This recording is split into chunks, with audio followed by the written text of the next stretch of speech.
데살로니가 전서 2장 9절에서 12절까지. 데살로니가 전서 2장 9절에서 12절.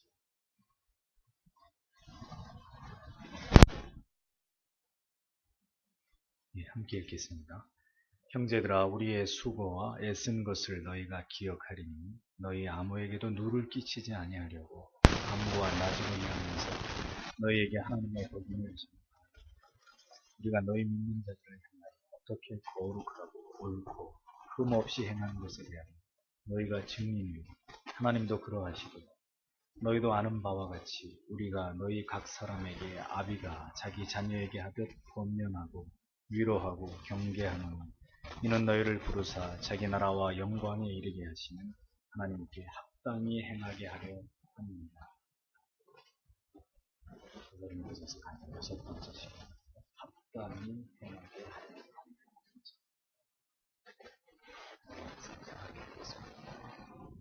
바울 사도는 여러 가지 자기에 대해서, 자기 자신에 대해서 왜곡되고 자신을 폄하하는 소문과 공격에 대해서 적극 자신을 변호하면서 자칫 자신에 대한 이러한 근거 없는 악한 비난 때문에 복음의 문이 막히고 또 이제 막 회심한 성도들까지 시험에 드는 일이 없게 하기 위해서 사도는 지금 자기를 방어하는 논리를 펴고 있는 모습을 보고 있습니다. 사도 바울은 거짓 사도들을 모르고 성도들을 미혹해서 막대한 이득을 취하고 도망이나 가버리는 그런 사람으로 자신을 비난하는 자들에 대해서 그는 결코 그들에게 책 잡힐 만한 틈을 주지 않는 모든 노력을 다했다는 사실을 증명합니다. 오늘 9절 말씀을 보십시오. 참으로 형제들, 여러분은 우리의 수고와 고생을 기억하고 있습니다. 우리는 여러분 중 누구에게도 짐이 되지 않으려고 밤낮으로 일하면서 여러분에게 하나님의 복음을 선포하여 줍니다. 데살로니가에서 복음을 전하는 일 때문에 자신이 얼마나 수고를 하면서 고생을 해야만 하는지를 사도는 수고해하고 있습니다. 그러나 그렇게 한 이유는 오직 하나인데 그게 복음을 전하기 위해서 유대주의자에서 그 개종자를 얻고자 하기 위해서 그렇게 했다고 합니다. 복음을 전하기 위해서 사도는 모든 필요한 자금,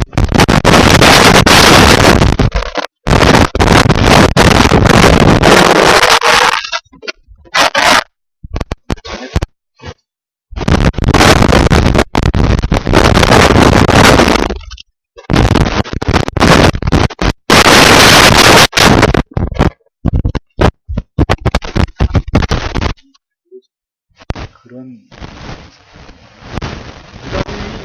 유달리 자신을 비난하고 유달리 하나님이 바울을 통해 하시는 일이 중요했던 것만큼 참 바울을 괴롭히는 어떤 사단의 역사도 강력합니다. 그런 것들을 의식하면서 사도는 사도의 긴장감 속에서 이 사도의 삶을 감당하기 위해서 많이 애썼던 것을 보게 됩니다.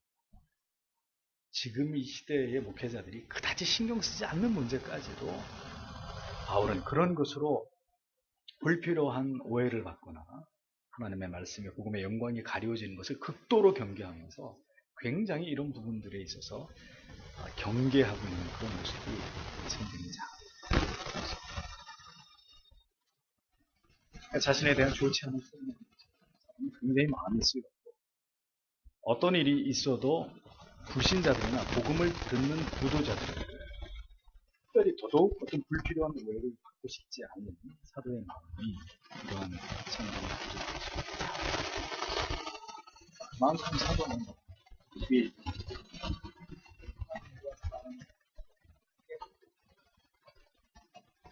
그래서 자기를 드러내고 그렇게 해서 하나님의 앞에서 더 잘 수행되고 싶어요. 하나님과 그 사람 앞에서 결코 자신의 탐욕적이거나 육신의 욕망을 채우는 일을 위해서 복음을 팔아먹는 그런 사람으로 인식되는 것에 대해서 자기는 절대로 그것을 원치 않고 있어요. 일체의 어떤 재정적인 깨끗함, 투명함, 바로 우리 자신입니다. 이 세상에 대해서 공적으로 우리가 취해야 될 가장 중요한 태도이며 자세인 것이 바로 물질적인 문제에 있어서의 깨끗함과 투명성이다. 절대로 세상 사람들이 보기에 우리의 모습이 탐욕적이고 육신의 욕망을 채우기에 급급한 그런 사람들로 우리 자신이 비춰져서는 안 됩니다. 그렇게 비춰주는 즉시 복음이 전해질 수 있는 모든 문이 닫혀져 버린다. 그런 삶을 지향하면서 예수 믿으라고, 예수 믿고 천국 가자고 그런 말들은 깨끗이 부정되고 무시될 수밖에 없기 때문에 생각해 보십시오. 목사가 잘 먹고 잘 살기 위해서 목회를 하는 것처럼 여러분들에게 비춰진다면 어떻게 해서라도 여러분들의 주머니를 갈취해가지고 결국 내 자신의 어떤 물질적인 풍족함을 채우는 것을 제가 목적으로 하는 사람이고 그렇게 여러분들이 제가 전하는 지혜에 여러분들이 귀를 기울이시겠습니까? 절대로 공감하지 못하고 어려운 마찬가지입니다. 불신자들이 우리를 볼 때 성도는 우리 교회를 볼 때 단지 기복적인 거죠. 그 이유가 가장 중요한 것이냐면 기독교인들의 이런 기복주의적이고 세속적인 이런 속물 근성을 세상 사람들이 필요 없습니다.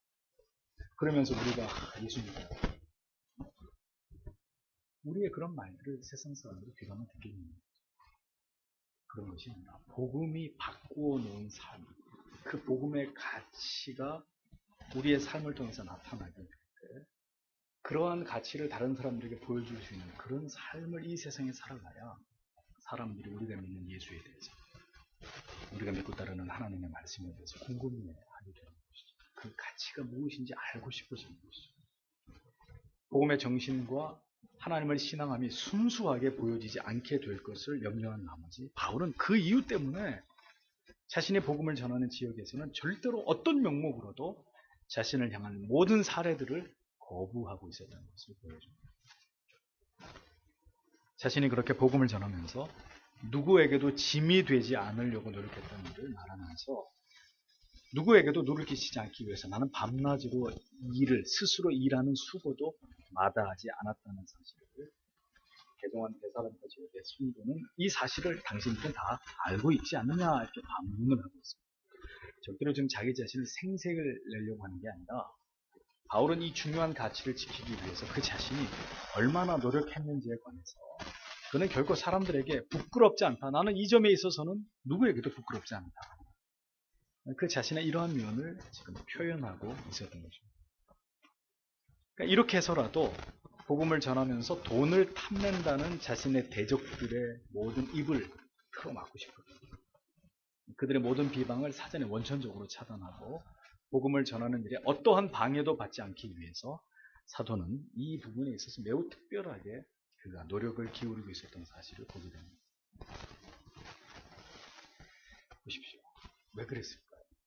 그러니까 사도의 가슴 속에는 자신은 굶어도 상관없는 또 자기는 살해를 받지 않고 밤낮으로 뼈가 으스러지도록 일을 하면서 자비량으로 선교를 하는 것도 큰 문제가 아니었습니다. 그의 머릿속엔 그의 가슴 속엔 복음에 대한 열정 그리고 진정으로 한 영혼이라도 자신이 어떤 이유로도 오해받지 않고 그리스도께로 온전히 인도하고자 하는 그 순수한 마음 그것뿐이었던 거죠. 그래서 결코 쉽지 않은 삶을 바울 스스로 자기가 선택해서 누가 그렇게 살아가라고 했습니까? 뒤에 사도가 얘기하잖아요. 사도로서 내가 너희들에게 그런 것을 받을 권위 없어서 내가 그렇게 한 줄 아느냐? 조금 이따 인용하겠습니다만 그런 이유 때문이 아니라는 거예요. 자기 스스로 복음에 대한 열정, 한 영혼이라도 오해받지 않고 그리스도께로 인도하고자 하는 그 자기 안에는 불타는 열정 때문에 자기가 스스로 선택한 삶이었다고 얘기합니다. 그러니까 고린도에서도 복음을 전하면서 이런 자신의 원칙을 그가 이야기하고 있어요. 고린도전서 9장 11절에서 14절에 보면 우리가 너희에게 신령한 것을 뿌렸은즉 너희 육신의 것을 거두기로 과하다 하겠느냐. 다른 이들도 너희에게 이런 권을 가졌거든 하물며 우리일까 보냐. 다른 이들은 다른 사도를 말하는 거죠. 그러나 우리가 이 권한을 쓰지 아니하고 범사에 참는 것은 그리스도의 복음에 아무 장애가 없게 하려 함이로다. 성전의 일을 하는 이들은 성전에서 나는 것을 먹으며 제단을 모시는 이들은 제단과 함께 나누는 것을 너희가 알지 못하느냐. 이와 같이 주께서도 복음 전하는 자들이 복음으로 말미암아 살리라 명하셨느니라. 이렇게 말씀하고, 또 고린도 후서 11장 8절에 가도 내가 너희를 섬기기 위하여 다른 여러 교회에서 싹쓸 받았으니 다른 교회로부터 위한 것이라. 또 내가 너희에게서 용도가 부족하되 아무에게도 누를 끼치지 아니하면 마게도냐에서 온 형제들이 나의 부족한 것을 보충하였습니다. 내가 모든 일에 너희에게 폐를 끼치지 않기 위하여 스스로 조심하였거니와 또 조심하리라. 이렇게 기록하고 있습니다. 이걸 보면 사도에게는 어떤 원칙이 있었다. 재정 문제에 있어서 사도는 뚜렷한 어떤 원칙을 가지고 그가 이 문제에 있어서 대응을 하고 있었다는 얘기를 대응하고 있었던 사실을 보게 되는데, 그 바울 자신의 원칙이 뭐였냐면은 복음을 전하는 곳에, 자기가 복음을 전하는 곳에 그 구도자들에 향해서는 어떤 도움도 받지 않고 요구하지도 않고, 자신이 스스로 일을 하면서 자기에게 필요한 부분이 발생하면 자기 스스로 그것을 해결하겠다는 거예요. 아니면 이미 신자가 된 다른 교회의 성도들에게 도움을 받아서 이 문제를 해결하고자 하는 것이 사도의 원칙이었습니다. 복음을 전하면서 아직 개종을 하지 않은 자들에 대해서는 그 어떤 부담도 그들에게 주지 않으며 오직 복음을 전하는 일에 거기에만 전심전력하고 그 일에 필요한 부분은 자비량으로 감당하든지 아니면 이미 복음을 받아들인 성도나 교회들의 도움을 받는 정도로 그렇게 하겠다. 그 원칙이었습니다. 그리고 교회나 성도를 통해서 도움을 받는 문제에 있어서도 이게 복음을 전하는 일을 위할 때로 제한합니다. 그러니까 대부분의 자신의 필요는 스스로 텐트 메이커라는 직업을 가지고 자기 스스로의 노동을 통해서 이 문제를 해결하려고 했다. 이 사도의 중심을 성경은 분명히 기록하고 있습니다. 오늘 우리 교회의 모든 성직자들과 우리 성도님들이 정말 바울을 통해서 하나님의 사람 바울을 통해서 우리에게 던져주신 그런 중요한 어떤 원칙들, 이런 중요한 정신들, 정말 우리가 기억해야 할 중요한 부분입니다. 오직 복음을 전하는 일, 주의 말씀을 바로 전하는 일에만 전무하면서 그 일로 인해서 그 어떤 이익을 생각지 않으려는 이 정신이 오늘 목회자들에게 있다면 한국교회가 이렇게까지 부패하지는 않았습니다. 성도님들이 많이 모이시는 교회는 그 교회의 교인의 수에 비례해서 또 그 목회자가 그 교회 청빙받아 온 이후로 성도가 얼마나 늘었냐에 비례해서 목사의 사례가 해마다 엄청나게 그 사례가 수억에서 수십억까지 올라간다는 것은 도대체 성경에 어디에 근거를 두고 그런 짓거리를 하고 있는 것인지 도저히 이해가 되지 않습니다. 이게 상식을 벗어나고 필요를 넘어가는 전부 다 탐욕이란 말이에요. 탐욕. 인간을 타락하게 하고 순수했던 신앙을 변질되게 하는 가장 강력한 유혹이 바로 물질에 대해서 결코 자족할 줄 모르는 욕망에 사로잡힌 마음에서 비롯된다는 것을 우리는 기억해요. 예수를 믿어서 부자가 되어야 된다는 생각에서 벗어나지 못하는 그 성도는 그러한 잘못된 물질관, 성공관, 자기 안에는 탐욕으로 인해서 반드시 부패하거나 마귀의 유혹에 넘어질 확률이 대단히 높다는 것을 잊어버리면 안 됩니다. 무엇이든지 지나치는 것이 문제입니다. 어떤 정도를 넘어서서 상식 밖의 일들이 교회 안에서 성직자의 삶과 성도의 삶에서 일어날 때 교회는 반드시 부패하게 되어 있습니다. 타락하게 되어 있고 복음의 문은 그 시대 가운데 닫혀져 버리게, 가리워지게 되어 있다는 지금의 한국교회죠. 많은 사람들이 이런 얘기하죠. 하나님 앞에서 나는 떳떳하다고. 상식을 벗어난 물질에 대한 죄를 범하고도 목회자들이 한다는 말이 나는 떳떳하다고, 하나님 앞에 당당하다고 이렇게 자신의 당당함을 주장합니다. 과연 그런 태도들이 옳은 것일까요? 10절을 보십시오. 우리가 신자들인 여러분에게 얼마나 경건하고 의롭고 흠이 없었는지는 여러분과 하나님께서 증인이십니다. 정확하게 번역을 하면 이런 의미가 돼요. 신자인 여러분들에게 얼마나 경건하고 의롭고 흠이 없었는지 내가, 바울이 하는 얘기입니다. 여러분과 하나님께서 나의 증인이십니다. 이렇게 얘기합니다. 자신의 모든 물질에 대한 부분에 있어서 일절 깨끗함은 첫째, 하나님께서 나의 증인이시고 그 다음에 성도님들이 증인이신데 하나님 앞에서 그는 거룩하였고 사람들이 보기에는 흠이 없이 옳고 흠이 없이 행한 것이다 이렇게 설명을 하죠. 그래서 거룩하였다, 옳았다, 흠이 없었다 세 가지 단어를 가지고 자신의 청렴함을 설명합니다. 첫째, 하나님이 보시기에 사도의 모든 삶이 거룩했다는 거예요. 경건했다는 거죠. 그리고 바울을 지켜본 모든 성도들이 보기에 그는 옳았고 흠이 없었다. 즉 하나님과 사람들이 보기에 바울은 경제적인 이 돈의 문제에 있어서만큼은 깨끗한 사람이다 라고 성경이 기록합니다. 그러니까 이런 걸 보면은 자기 자신이 스스로 나는 떳떳하고 당당하다라고 말하는 주장은 별 의미가 없습니다. 먼저는 하나님이 보시기에 그가 정말 거룩해야 되는 것이고 그 다음에는 성도님들이 보실 때 옳고 흠이 없어야 되는 거죠. 하나님이 인정해 주실 만큼 정직하고 진실해야 되는 것이고 객관적으로 많은 사람들이 생각할 때 나를 보면서 저 사람은 옳다, 깨끗하다, 흠잡을 데가 없다. 우리의 모든 경제 행위를 보면서 하나님과 성도님들이 그렇게 목회자를, 그렇게 여러분들을 보고 평가할 수 있어야 된다. 보편적으로 보았을 때 어떠한 선을 넘지 말아야 된다는 거죠. 언제나 우리는 우리 자신을 합리화하려고 하는 마음이 있습니다. 에이, 나만 그런가? 다 그런데. 뭐 이 정도 가지고. 이렇게 자꾸 우리 자신을 합리화해서 그 부분을 이렇게 어물쩍 넘어가려고 하는 이런 습성들이 우리 안에 있습니다. 그래서 절대 내가 내 자신을 판단하는 것은 옳은 기준이 될 수 없고 하나님이 보시기에 어떠할까? 보편적인 사람들이 나를 보고 판단할 때 옳다고 여길까? 바르다고 생각할까? 이게 흠이 되는 문제는 아닐까? 이런 생각들이 우리에게 있어야 된다는 사실을 사도가 우리에게 보여줍니다. 왜 성경에서 말씀하는 이러한 원칙, 분명한 원칙을 지키지 못하는 것일까요? 왜 이 명확한 기준에 이 기준이 사람에 따라서 어떤 시대에 따라서 마음대로 고무줄처럼 이렇게 늘어나고 줄어들고 하는 것일까요? 그러니까 어떻게 됩니까? 그러니까 교회가 흔들리고 세상 사람들이 교회와 성도와 성직자들을 볼 때 비웃고 조롱하고 혐오하는 것이죠. 바울은 특별히 얘기합니다. 너희 믿는 자들을 향하여 이렇게 말하고 있습니다. 우리는 하나님의 말씀을 맡은 자들을 의미하는 것이고 너희 믿는 자들은 성도를 의미하는 것이죠. 그렇다면 사도가 행하는 모든 일들이 다수의 성도님들이 보시기에 보편적으로 볼 때 옳다, 흠이 되지 않는다. 그렇게 되어야 된다는 원리를 설명하는 거예요. 목사가 혼자 독불장군으로 내가 옳습니다. 당신들이 주장하는 게 다 틀립니다. 내가 맞습니다. 이렇게 얘기하는 건 아무 의미가 없고 앞선 사람이 어떤 것을 결정하고 어떤 것들을 하는 것들을 대다수의 성도님들이 볼 때 물론 그것도 책을 잡고 삐딱한 시각으로 봐서 이의를 제기하는 사람이 있겠지만 대체적으로 모든 성도님들이 볼 때 옳다. 저렇게 집행하는 것은 옳고 바람직하다.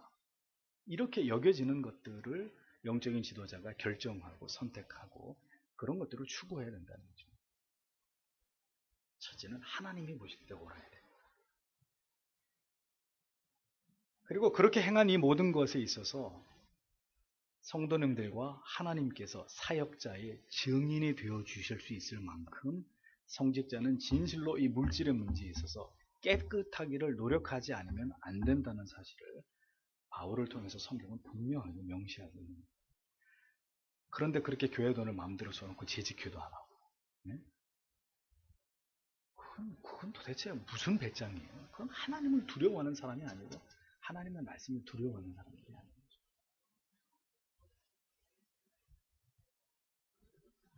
물질에 있어서 돈에 있어서 혹은 그 밖에 모든 법을 지키는 문제에 있어서 성도님들은 무엇보다 또 성직자는 하나님과 성도님들 앞에서 깨끗해야 돼요. 그 깨끗함을 하나님과 여러분들이 증인이 되어 주실 수 있을 만큼 깨끗한 삶을 살기 위해서 노력해야 되는 그런 사람입니다. 그러니 그렇게 살아가기 위해서 저나 여러분과 지불해야 될 대가가 있는 거죠. 세상에서 불법한 이익을 취하는 것을 우리는 버려야 됩니다. 그러니 세상에서 불이익을 당하는 것들을 감수할 수밖에 없는 거예요. 사도의 글 속에서 지나치다 싶을 만큼 성도님들을 의식하는 듯한 모습을 보게 됩니다. 그렇죠. 자꾸 그 얘기를 해요. 뒤에 다시 얘기합니다. 네. 즉 하나님의 종에게 있어서 뭐예요? 투명성은 생명이라는 거예요. 이걸 성경을 통해서 우리는 깨닫게 되는 거죠. 나만 옳으면 되지 뭐 사람들이 어떻게 생각하든 그게 뭐가 중요해. 그러면 안 되고 투명성. 누구든지 인정할 수 있고 이해할 수 있고 옳다고 말할 수 있는 그 가치 지켜야 된다. 거짓이 없고 특별히 물질에 있어서 탐욕이 없고 정직하고 진실함이 모든 하나님의 사람들 특별히 영적인 지도자들에게 그것이 중요한 특징이 되어야 된다고 성경은 말씀하는 거죠. 신뢰와 존중, 투명함 이런 것들을 바탕으로 복음이 전해지고 하나님의 나라가 세워지는 것이 정말 교회에 있어서 또 목회자 여러분들께서는 아주 중요한 가치가 되어야 된다고 성경이 말씀합니다. 이런 것들을 절대로 대수롭지 않게 아무렇게나 해도 된다고 성경은 절대로 말씀합니다. 교회가 목회자와 여러분들 사이에 물질의 문제로 지저분한 일이 일어나면 교회가 불미스러워져. 그 하나님의 영광을 가리는 일이 모든 신뢰는 무너져버리고 하나님의 뜻은 그런 것에 절대로 나타나지 않습니다. 제가 참으로 마음이 아팠던 것은 제가 전에 다니는 곳에서 가난한 개혁교회 목회자들이 일주일에 한 번, 2주일에 한 번 연구 모임을 하는데 그때마다 제가 식비를 냈습니다. 왜냐하면 외형적으로 봤을 때 우리 교회가 제일 컸어요. 뭐 부채가 얼마고 매달 고정비용이 얼마나 나가고 이런 거 시시콜콜 누가 다 압니까? 딱 봐서 교인들이 수나 뭐 교회 예배당이나 규모가 우리 교회가 제일 컸답니다. 그러면 아시겠죠? 얼마나 다 어려운지. 그래서 가난한 목사님들 식비 정도는 처음에는 내가 감당합니다. 그래서 제가 냈는데 이게 제 사례비만 하면 감당이 안 돼요. 교회에 오는 손님들, 목사님들 어려운 지체를 만나서 상담하면서 밥값 내는 거 이건 뭐 참 감당이 안 되더라고요. 그래서 몇 년은 제가 비용을 냈는데 제 개인적인 빚만 들어요. 그래서 결국 교회에 요청을 했습니다. 그런데 그것을 재정부에서 시비를 걸었습니다. 결국 재정부장을 하던 집사님 가정이 교회를 떠났습니다. 지금 생각해도 잘 이해가 되지 않아요. 한 달에 고작 10여만 원. 그걸 지출한 걸 가지고 왜 목사 마음대로 돈을 쓰냐. 영수증 다 첨부하고. 근데 분명히 이 사안은 당회에서 결의를 했고 장로님들 승인을 한 내용이었거든요. 근데 왜 재정부장님이 그걸 거부하면서 왜 목사 마음대로 그렇게 하냐고 이의를 제기하는데 참 할 말이 없더라고요. 제가 왜 이런 말씀을 드리냐면은 목회자와 성도인 여러분들께서 하나님 앞에서 우리가 뭔가를 이렇게 바르게 하기 위해서 노력하면서 어떤 경우에도 이러한 일들 때문에 서로의 마음이 상하는 마귀가 회방하려고 하는 이런 일에 넘어가면 목양간의 모든 신뢰는 그냥 무너져요. 이게 제일 어떻게 보면 민감한 문제예요. 참 이 건드리기 어려운 부분인데 제가 솔직히 말씀드립니다. 이런 것에서 서로의 신뢰가 무너지고 오해가 생기고 하면 여기서 천사 같은 말을 하고 이런 일이 일어나는 거죠. 저는 지금 목회를 하면서 너무 감사한 것이 제가 말씀드린 지난번에 두 그룹의 목사님들이 이제 교회를 얻었다고 하니까 축하해주고 공부하고 와서 이제 우리 교회 와서 다 공부를 했는데 그때 남전도회 여전도회 또 어떤 집사님이 찬조해 주신 금액 가지고 목사님들 마음껏 식사를 너무 비싼 거 사드린 것도 아니고 두 그룹의 목사님 정성을 다해서 대접을 했습니다.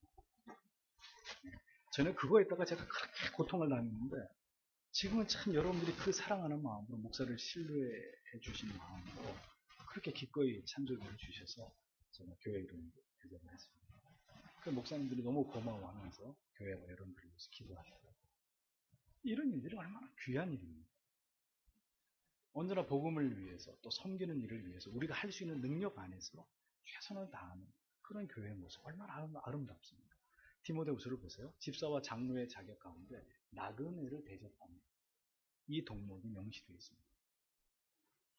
어려운 자를 대접하기를 마다하지 않는 것 성도의 아름다운 덕목이고 영적인 지도자의 할 일입니다. 말이 길어졌습니다. 우리의 이런 모든 일들이 하나님 앞에서 정직하고 여러분 보시기에 목사의 이런 모든 결정들이 옳고 흠이 없어지기를 저는 바랍니다. 그래서 뭔가 여러분들이 보시기에 저건 아니지. 왜냐하면 저도 실수할 때가 있고 생각이 짧을 수도 있습니다. 그렇기 때문에 언제든지 저에게 말을 해주셔야 돼요. 목사님, 그거는 제가 볼 때 좀, 우리가 볼 때 좀 잘 이해가 되지 않는 부분이고, 그러면 언제든지 그걸 시정하고 바로 잡을 수 있도록 재직에 여러분들이 저를 도와주셔야 돼요. 대부분의 결정은 하나님 앞에 신중하고 옳게 하려고 하겠지만, 뭔가 좀 이게 석연치 않다 그러면 그걸 놔두고 그게 하나 둘씩 쌓여지게 되면 그게 결국 마귀가 틈을 타서 목양 간의 관계를 깨트리는 문제가 됩니다. 그러니까 이 재정의 문제에 있어서는 사도가 얘기하는 것처럼 깨끗해야 된다는 거예요. 일절 어떤 이 부분에 있어서 뭔가 오해 불씨가 될 만한 것들이 남겨져서는 안 된다는 거죠. 예, 11절을 보면 여러분이 알다시피 우리는 아버지가 자기 아들을 대하듯이 여러분 각자를 대하였으니 이렇게 기록하고 있습니다. 잘 보세요. 이 짧은 오늘 구절 속에서 너희가 기억하리니 너희가 증인이요 너희도 아는 바와 같이, 다시 강조하지만 계속 사도가 어떤 논리를 전개하면서 자꾸 성도들을 이렇게 끌고 들어가서 당신들도 기억하고 당신들이 증인이고 그대들이 아는 바와 같이 이런 표현이 반복해서 나타납니다. 뭘 자꾸 강조하려고 하는 거죠? 자신의 사역의 투명성을 사도가 굉장히 염두하고 이걸 중요하게 생각하고 있다는 것을 우리가 알 수 있는 부분입니다. 그러니까 모든 걸 다 공유하는 거예요. 나만 알고 어떤 일을 은밀하게 하는 게 아니라 밀실정치라고 그러잖아요. 교회 중직자들 몇 사람만 골방에 모여가지고 작당해서 이렇게 하고 성도들한테 숨기고 죄는 집권당해. 다 투명하게 공유하는, 그대들도 알다시피 나도 알고 그대들도 하나님도 알죠. 투명하게 어떤 것도 숨김없이 교회가 행하는 것을 성도님들이 다 아시고 신뢰하실 수 있도록 하나님과 교회 앞에서 부끄러움 없이 이런 문제들을 풀어나갑니다. 이런 정치다. 이런 투명성이 있습니다. 7절에서 사도는 자신의 목양을 유순한 어머니에, 여기에는 유모라고 되어 있는데 유순한 어머니에 비유했고요. 11절에서는 아버지에 비유했습니다. 아버지처럼 때로는 그 자녀에게 권면과 위로와 경계를 행해야 된다. 이것이 목양이다. 이렇게 작업합니다. 여기서 권면이라 하면 유익과 어떤 유익이 되는 어떤 통찰력을 제공해 주는 것입니다. 아버지들이 보통 그런 어머니도 하시잖아요. 아버지들이 딱 얘기하죠. 어떤 문제 딱 들어보면 남자들은 이 아버지들은 어떤 직권이 있으니까 그건 네가 잘못한 거 어떻게 된 거고 딱딱딱 짚어냅니다. 권면이라고 하면 그런 거예요. 어떤 통찰력을 제공해요. 딱 시비를 타서. 또 아버지의 역할, 아버지로서의 목양은 위로가 있어야 됩니다. 아버지들은 격려합니다. 잘할 수 있어. 아빠 너를 믿는다. 이런 어떤 격려를, 바르게 가기 위한 격려를 믿는 거고요. 마지막에 경계라고 하면 필요에 따라서 적절하게 시행하는 엄격한 트레이닝, 훈련을 합니다. 어머니들은 그냥 아유 이거 뭐 어떻게 될까봐 이러는데 아버지들은 일부러 해, 네가 해. 혼자 해봐. 그리고 훈련을 시키잖아요. 아버지들의 특징. 그래, 어머니와 같은 유순함으로도 그대들을 목양했지만 사도는 얘기합니다. 권면과 위로와 경계를 가지고 아버지가 그 자식에게 하듯이, 그러니까 그렇게 그대들을 목양했다고 합니다. 바울은 데살로니가 교회 성도들이 참된 하나님의 자녀들이 되게 하기 위해서 어머니처럼 유순하고 따스하게 그들의 영혼을 보살피고 있습니다. 때로는 아버지처럼 유익한 통찰을 제공하고 격려하고 때로는 엄히 훈련하는 역할을 충실히 간단히 나타내죠. 재정의 문제에 있어서는 투명한 역을 없고 목회를 감당함에 있어서는 어머니처럼 때로는 아버지처럼 이 역할들을 부단히 하나님 앞에 바르게 수행하기 위해서 자신은 애써 왔다고 강조합니다.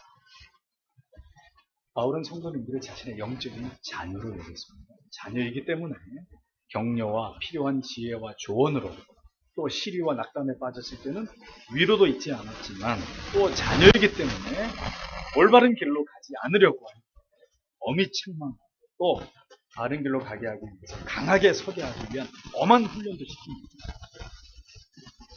자신은 그렇게 목양을 했다고 밝히고 있습니다.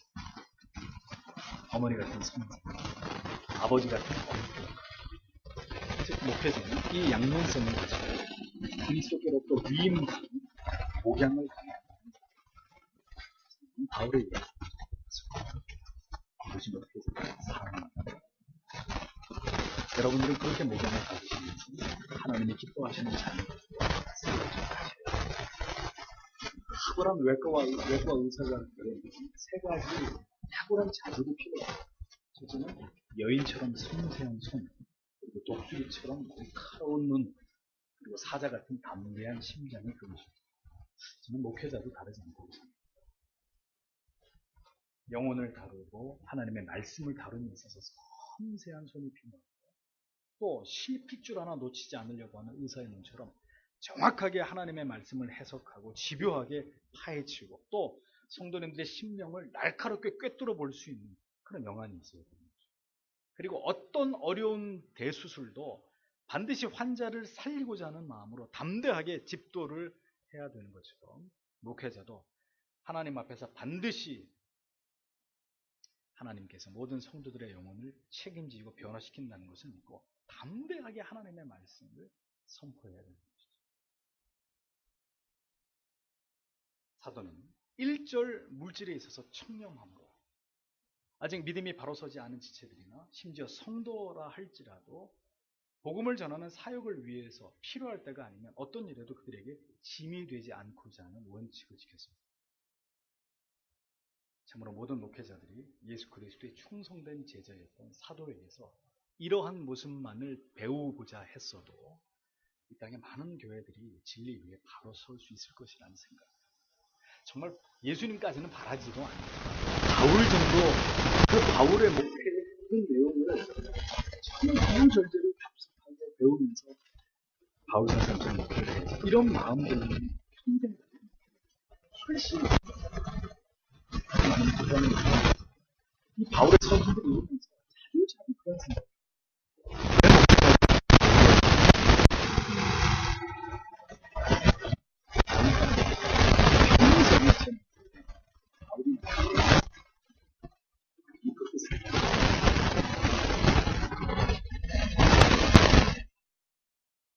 사도가 영혼들에게 복음을 전하고 그들을 목양하는 데 있어서 얼마나 집요한 노력을 다하면서 이 일에 최선을 다했는지 성경은 우리에게 분명하게 보여줍니다. 목회자도 저는 전문가가 되어야 된다고 생각합니다. 목사, 사자들을 한가하게 골프마치고 먹고 입고 누리는 것에 집착하고, 그러면서 영혼들을 다루는 일을 지극히 수고해요. 마치 무슨 목회를 취미활동 이렇게 목회를 하는 것은 그렇게 목회하면서 성도들을 다른 길로 인도하는 지옥이 어렵습니다. 하나님은 성실한 목회자를 기도하고 언제나 최선을 다하는 성실한 부지런한 주님을 섬깁니다. 열심히 속여줍니다.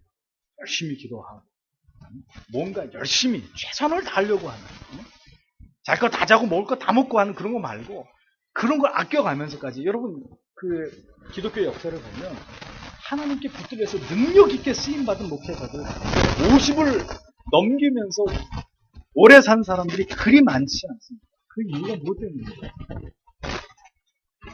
금식을 다 먹고 하루에 잠을 4시간씩 5시간 혹은 3시간씩 자면서 그렇게 말씀합니다. 다른 사람의 일주일을 하루처럼, 한 달을 일주일처럼, 1년을 한 달처럼 살았어요. 그러니 몸이, 그 당시에 뭐 그렇게 의료기술이 발달이 됐겠어요? 그러니 다 단명합니다. 자기 몸을 학대해가면서. 저 노예는 나중에 죽기 직전에 몸을 고통을, 그 질병의 괴로움을 느끼면서 그런 얘기를 하잖아요. 자기가 젊었을 때 조금만이라도 잠을 더 잤으면, 자기 건강을 관리했으면 참 자기가 말년에 이렇게 질병으로 고통당하진 않았을 텐데, 그런 후회를 합니다. 그렇다고 해서 후회를 하면서 내가 잘못했다 그런 얘기가 아니라, 그렇게까지 하면서 많은 시간을 연구하고 목회를 열심히 하려고 애를 썼던 그런 분이잖아요. 그것도 자식들이 다 죽고 아내까지 죽었는데, 참 그런 거 보면 저는 목회를 하고 있는 사람이 아닌 것 같아요. 그런 선배들에 비교합니다. 사도는 왜 이렇게 자신에 대해 극도로 엄격하면서 성도님들을 목양하는 일에 모든 열정을 다했는지를 마지막 절에서 밝힙니다. 12절이요. 여러분이 자신의 왕국과 영광으로 여러분을 부르시는 하나님께서 보시기에 합당하게 걸어가도록 여러분을 권면하고 위로하고 여러분에게 증언하였습니다. 이렇게 얘기합니다. 무엇 때문에 자기가 그렇게 깨끗하려고 했고 이렇게 아버지처럼 성도들을 목양하기 위해서 애를 썼느냐? 그 이유는 여기 있습니다. 자, 여러분 신앙인의 삶이란 뭘까요? 바울을 빌어서 정의하자면 하나님의 왕국과 그 영광으로 우리를 부르신 하나님께서 보시기에 합당하게 걸어가는 것입니다. 오늘 12절에 보세요.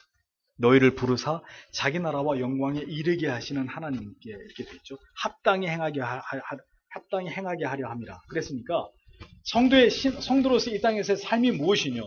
신앙인의 삶을 정의하세요 라고 물어본다면 하나님의 왕국과 그 영광으로 우리를 부르신 하나님께서 우리를 보시기에 합당하게 걸어가는 것입니다. 이렇게 대답할 수 있는 거죠. 또 그럼 목회에 있어서 목양의 정의는 무엇일까요?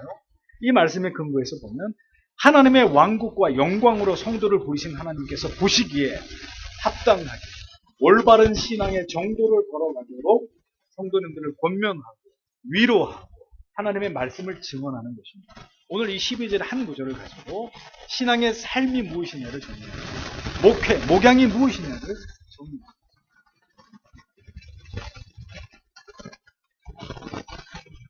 우리는 그러니까 함께 각자의 자리에서 하나님의 부르심에 따라서 충실한 삶을 살아가는 겁니다.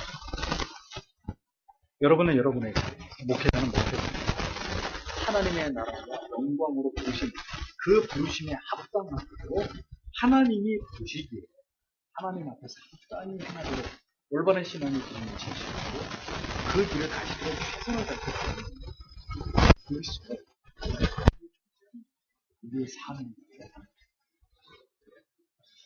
우리의 존재하는 목적이라는 성경에 합당이라는 말이에요. 합당이라고 번역했는데 원문의 이 어울리고 알맞 어울리는 태도로 이런 뜻이 합당이라는 단어예요. 원래 의미거든요. 무슨 뜻인가요?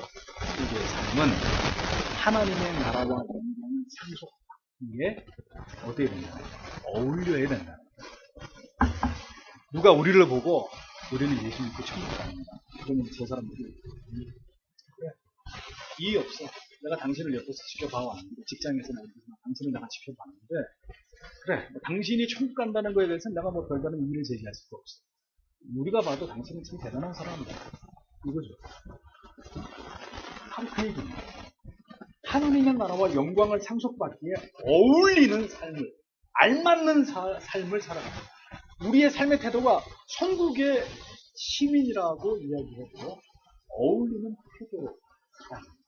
그런 자들이 되어야 됩니다. 신자는 하나님의 자녀라는 호칭과 어울려야 된다. 오늘 교회와 신자와 목사들이 어울립니까? 하나님의 영광에 참여할 자들로 저 사람들이 우리가 알맞게 여겨집니다. 이것이 바로 진리와 현대교회와 우리의 믿음을 어마어마하게 교차하는 것입니다. 왜 이 시대의 교회와 성도님들, 목회자는 하나님의 자녀에 어울리는 하나님을 신뢰하고 하나님만을 의지하고 하나님의 도우심과 공급하심을 따라서 살아가는 절대 의존적인 삶이 아니라 스스로 모든 걸 해결하고 자신의 모든 뜻과 욕심과 목적을 따라서 살고 있습니다. 그리고 그걸 위해 하나님은 때때로 이용하는 가치에 지는 왜 이 시대의 대다수의 신앙의 모습과 성경에 말씀하는 그것과는 이렇게 큰 차이를 보이는 것일까요? 저는 이 말을 좋아합니다.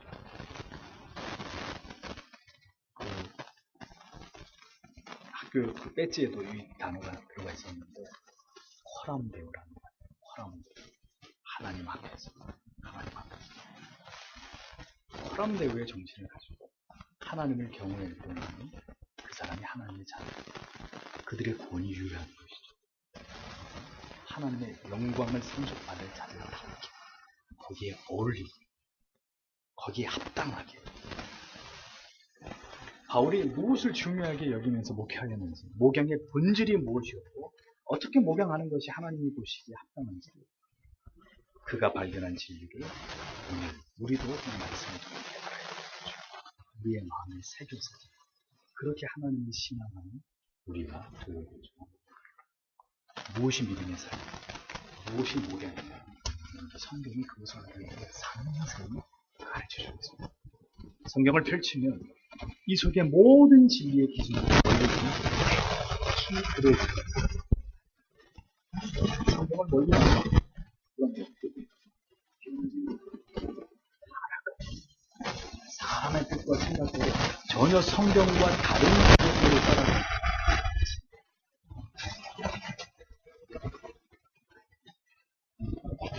짧은 구조는 매우 중요한 말씀입니다.